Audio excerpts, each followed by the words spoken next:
Is your dream to be a writer? Does that dream keep crashing into reality? Do you have too many distractors and disruptions? Do you keep getting bogged down? Maybe this series of podcasts can help.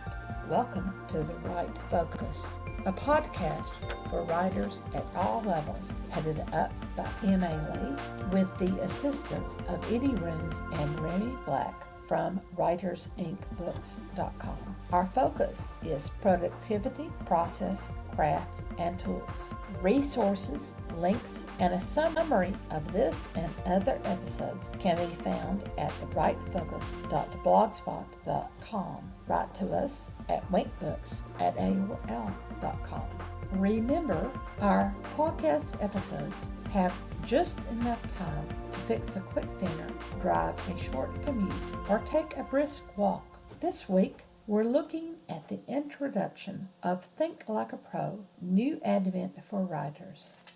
We're by M.A. Lee. Here we go. Introduction. Talk the walk, walk the talk. Which is better? Hobbyist, professional? Who is better? Think Like a Pro started as a series of blogs when I considered my own learning curve from talking the walk of claiming to be a writer to walking the talk of being a writer. A retrospective self-analysis was necessary to understand my transformation from wannabe pro. As I considered that transformation, I understood that what I had done was change my mindset. I stopped thinking of my writing as entertainment or hobby and began pursuing it as a means to an end. Think Pro became my mantra. How did I do it? How does anyone change their mindset from this is my hobby to this is my job? We all have our wants and dreams. How do we take those dreams and transform them into reality?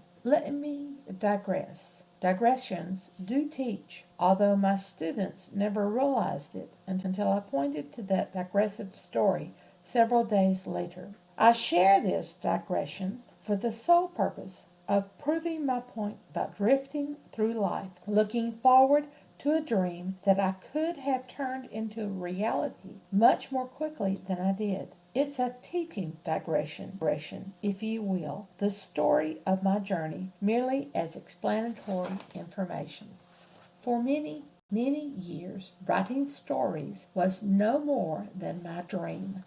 Just as artists and garage woodworkers and amateur photographers dream of turning their hobby to a money-making endeavor, I dreamed of selling my writing. Professional writer was the job title I wanted. But I didn't seek that dream. I didn't take my dream seriously. Shame on me. Oh, I wrote. I drifted off to write stories whenever I wanted to escape day reality. Distractions popped up, and I followed their Pied Piper song. Stories started up, but never ended. Occasionally, I set writing goals, but I wasn't serious about them. If I missed my deadline, I just moved it. My goals stayed nebulous, so I could redefine what achievement meant. Every writer craves a huge bank of hours to devote to writing. Along with that, I claimed frustration with the little hour or two I managed to squeeze out around TV watching and voracious reading. Worse, when I managed to achieve an afternoon for that bank of hours to write, I frittered the time away, dabbling at this, at that, at the other, and another. Dozens of stories started up. When new ideas came up, I dropped the old for the shiny. I mastered file organization. Whatever book I was reading became the genre of my writing. I attended writing meetings and conventions. I paid dues to various writing organizations. Over the years, I learned many techniques and methods and devices, but I didn't take those lessons to to heart. I called myself a writer, and I was growing as a writer. My files gradually filled up with finished manuscripts and rejection letters. Yet I drifted like a dandelion seed, purpose-filled but unrooted, floating with the vagaries of the wind. I knew about plot. I was an English teacher, for heaven's sake. Story basics were my bread and butter. Yet never once did I apply classroom analysis to my own characters and plot. With a basic, untrained talent for clear writing, I thought that was enough. Reading gazillions of words of fiction had me thinking I had an intuitive recognition of characters and plot, which was far, far away from an understanding of character development and plot structure. I refused the excuse of writer's block to my students, but I would go months without writing. I would become sadder and sadder without any creative outlet. When I managed to kindle creativity, I let other influences distract from my writing habit. When I finished something and corrected it, thinking that line editing was enough, I shoved the manuscript into a submission package, then waited for a response. Would have turned to the next project. I waited. I stayed focused on that project while it was out to the agents or editors until it returned so many times that I admitted its failure. Only then did I move to the next idea. I allowed distractions. I caused distractions. This is the number one problem that hobbyists have. They have a dream, but they don't stick to the dream in order to turn it into reality. Hobbyists drift away from their focus, then come back. They dabble in it. They putter with it. They fritter time away doing it, but they never do it. Hobbyists want the dream of being a professional. They just don't want it enough. I knew how to be a professional at my job, the job that claimed so much of my writing time, yet if professional writer was my dream, why wasn't I pursuing it with the same? I didn't want my dream enough. A handful of years ago, I saw a major life crossroad coming up. Everyone has crossroads. We reach a junction of life. We see our past with its equal moments of pride and embarrassment, narrow escapes, and glittering achievements. Ahead of us are three or more roads. Which one do we choose? Most crossroads strike without warning. Occasionally, only occasionally, the crossroads takes a little time to reach us. Engagement and marriage, a career move or advancement, a complete career change, hundreds or thousands of miles away, retirement, all the things that business institutions call life events. The lucky ones of us see those crossroads coming. Often, though, most of us never have time to choose our next road. We just hope for the best as we drive through, choosing our next turn on little more than a whim and a flashing thought. I was lucky. I was unstressed and healthy, clear thinking and emotionally stable. For most of us, the confluence of all four is rare. I peered into the next couple of years and saw the approaching life change.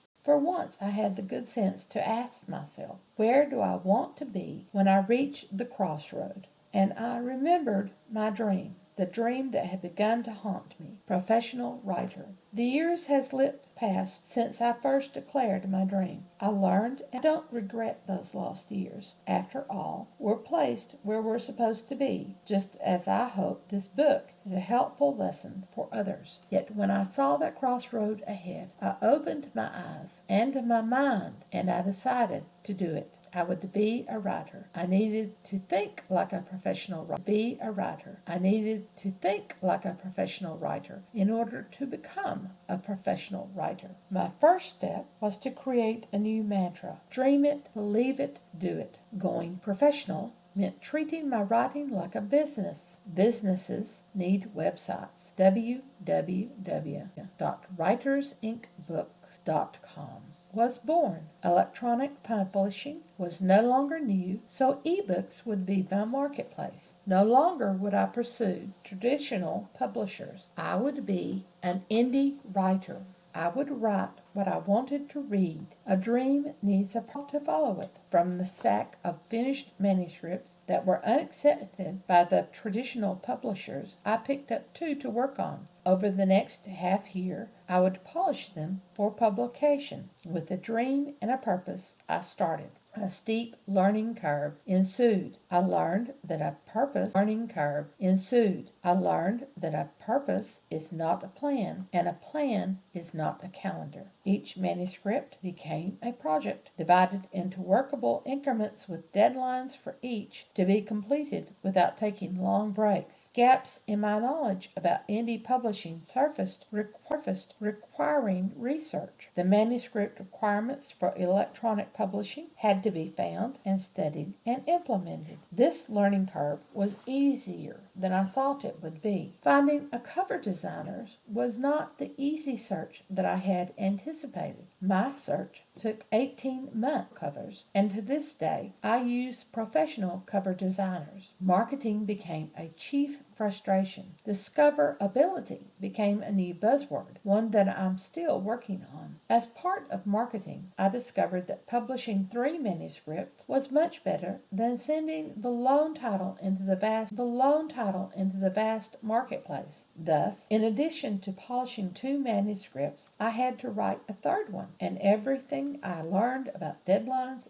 and determination came into the battle of those 18 months of sketching and research and polishing and drafting and revising and hunting and replanting and editing and correcting. The crossroad came closer. I checked that I was in the right lane. I kept my head focused on the dream and started cutting more distractions. I started following a plan. I started rethinking the way I looked at writing. The crossroad loomed. I watched it come and started publishing. Those first 3 books, then another, and then 3 more. And I blazed through the junctions. All the things that I have written in Think Like a Pro are insights that I wish someone had shared when I first started out. And I wish that someone had kept preaching these lessons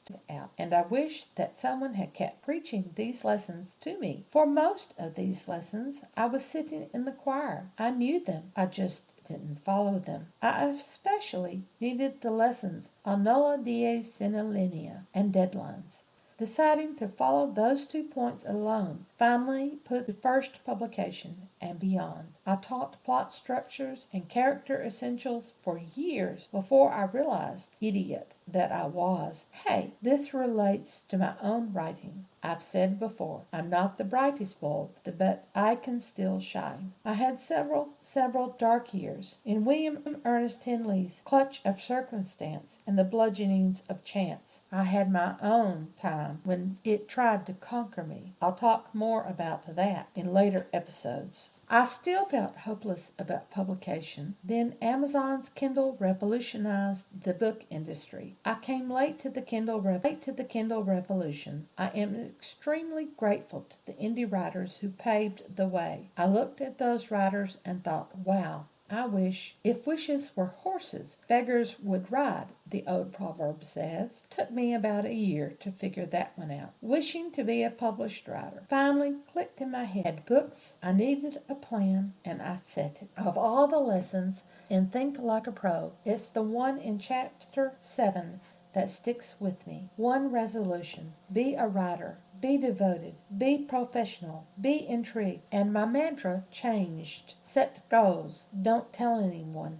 Smash the hell out of them. Celebrate, repeat. I hope you take the 7 lessons of Think Like a Pro and create your own new advent as a writer. Apply the lessons in any order that you wish. Soon, you will no longer view writing as a hobby. You will view it as the rewarding career that it is. Think like a pro. Soon, you are the pro. Dream it, believe it, do it. Follow 7 lessons, 1 scary word, 1 Latin phrase, 1 guiding decision, 1 ancient Greek, 1 simple injunction, 1 slice of advice, and one resolution. Here now, living the dream. I still have lessons to learn. I still have stories to tell. Here's the key. Writing is no longer a hobby. I'm walking the walk. I'm a pro. A pro doesn't think like an amateur. A pro knows deadlines and determination. Talent is helpful, but writing is a craft.